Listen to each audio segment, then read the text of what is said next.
Hey guys, welcome back to my channel. তো আমি অনেক দিন আগে কলকাতা গেছিলাম ঘুরতে। বাংলাদেশ থেকে আমার কাকা আর একটা দাদা এসেছিলো, তাদেরকে নিয়ে। তাদের খুব শখ, তারা কলকাতায় হাওড়া ব্রিজ দেখবে আর অনেক জায়গায় যাবে। তো তাদের নিয়ে গেছে হাওড়া ব্রিজ। আমার কাকা তো ওখানে গিয়ে ছবি তুলেই যাচ্ছে। আর এত লোক, আমি জানি না কেন সবাই আমার দিকে তাকিয়েছিল, কারণ আমার মা আমার ভিডিও করছিল, এর জন্য সবাই একটু তাকিয়েছিল।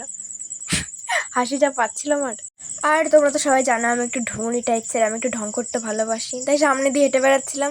তারপর বাবাকে একটু ক্যাপচার করলাম।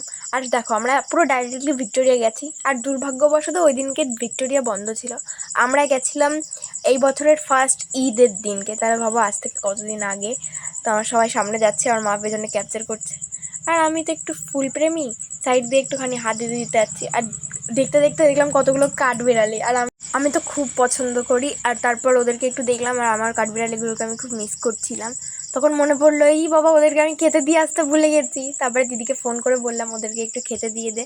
আর ওখান থেকে পুরপুর করে ঘুরে বেড়াচ্ছে। দেখো কি সুন্দর ফুল, আর এগুলো এত সুন্দর করে ডেকোরেশন করে কী করে, কার মাথায় ছিল এত বুদ্ধি, এত সুন্দর সুন্দর মিউজিয়াম, এত জিনিস হলো।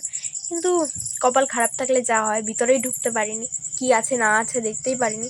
আর সাইডে খুব সুন্দর সুন্দর পুকুর ছিল, দুটো বড় বড়। আর পুকুরে মাছ ছিল। কি বলে মা মাছটাকে? তেলাপোয়া মাছ বলে। ও আচ্ছা, মাছগুলোকে তেলাপোয়া মাছ বলে। খেতে হয়, তাই খাই মাঝে মাঝে একটু, আর বাকি সব নামটা আমি জানি না। তো আমি আর বাবা দেখছিলাম, আর আমার বাবা না একটু মাছের প্রতি একটু বেশিই ভালোবাসা, খুব মানে খাওয়ার থেকে বেশি ধরতে বেশি খুব পছন্দ করে, কিন্তু এখানে ধরা এলাও ছিল না। আর খুব সুন্দর পুকুরের জলটা এত পরিষ্কার ছিল, এপাশ থেকে ওপাশ দেখা যাচ্ছে। পুকুরটা ছিল বাঁধানো, আর বাঁধানোর নিচে দিয়ে কিছু পাথর ছড়ানো ছিল। আর মাছের সাইজগুলো খুব বড় ছিল। আর তোমরা কি জানো এটা কিসের মূর্তি? একটু আগে ছিল, জানলে আমাকে প্লিজ কমেন্টে বলো। আর দেখো, এটা হচ্ছে ভিক্টোরিয়া। ভিক্টোরিয়া বন্ধ, আর ওদিনকে সব পরিষ্কার করছিল। আর এটা হচ্ছে আমার দাদা বলছিল, যারা সামনে কি দাঁড়া, আমি কটা ছবি তুলে দিই।